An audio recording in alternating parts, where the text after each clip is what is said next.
Welcome back. शहरी रहमान साहिबा, break पे जाने से पहले हम बात कर रहे थे अकाउंटेबिलिटी की। पार्लियामेंट अकाउंटेबिलिटी करके पार्लियामेंट की सुप्रीमेसी को किस तरह असर्ट कर सकती है? एक सुजेशन अगर आप हमें क्विकली बता सकें। जी बिल्कुल, मैं समझती हूँ कि एक फाल तरीका है ये कि अगर आप पीएससी की बात करें, मसलन पीएससी डायरेक्शन दे और पार्लियामेंट की जितनी भी पार्टियां हैं बहुत सी दफ़ा मुश्तरका फैसले करते हैं। अगर कंसेंसस से पार्लियामेंट एक हो जाए और एक आवाज़ में कहें कि जी हमने फलां इदारे को अकाउंटेबल करना है, तो उसके बारे में कोई कुछ नहीं कह सकता। खोसा साहब, आपके पास क्या रिकमेंडेशन है? जो कमिटीज़ बनी हुई हैं, जो पार्लियामेंट की कमिटीज़ हैं, पैक और मुख्तलिफ महकमों की कमिटीज़ हैं, उनकी जो रिकमेंडेशंस हैं, उनकी रिकमेंडेशंस के ऊपर अगर गवर्नमेंट अमल करना शुरू कर दे, पार्लियामेंट की सुप्रीमेसी अपने आप कायम हो जाएगी।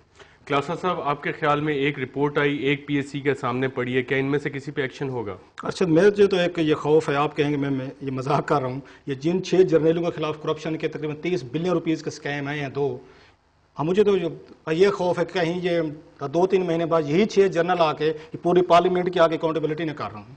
अगर इन्होंने ना किया और ये नहीं करेंगे, हमारे पॉलिटिशियन हमेशा कवर अप करते हैं और आके मिलिट्री जर्नलों को करप्शन को छुपाने की इन्होंने कोशिश की in the name of greater हमारे नेशनल इंटरेस्ट। और ये 6 जनरल मुझे लगता है अकाउंटेबिलिटी ब्यूरो को ये 6 आके हेड करेंगे और इन सब की अकाउंटेबिलिटी करेंगे। खावर घुमन साहब, पिछले 30 महीने से जब से ये असेंबली वजूद में आई है, मैं कवर कर रहा हूँ। शुगर क्राइसिस, आरपीपी का इशूज, प्रोहिबिटेड बोर्ड आर्म्स के लाइसेंसेस का इशू, ये एनएलसी का इशू, आप ये नया रेलवे का इशू, इतने 8-10 इश्यूज आए हैं। किसी भी एक भी इशू में पार्लियामेंट ने किसी बंदे को रिस्पॉन्सिबिलिटी फिक्स नहीं की, किसी को अकाउंटेबल नहीं। पार्लियामेंटी कमेटी ऑन रेलवे के खोसा साहब, मेरा जाते जाते आपसे आखिरी सवाल, 10 महीने से रिपोर्ट चौधरी निसार साहब के पास क्या कर रही है?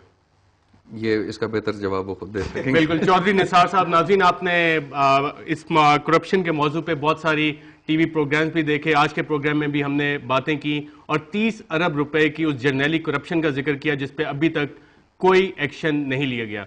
शहरी रहमान साहिबा, खोसा साहब, क्लासा साहब और खावर घुमन साहब, आप सबका प्रोग्राम रिपोर्टर में शिरकत का शुक्रिया। नाज़रीन, आप हमें अपना फीडबैक भेज सकते हैं reporter@dawnnews.tv पे। इजाज़त दीजिए, अल्लाह हाफ़िज़।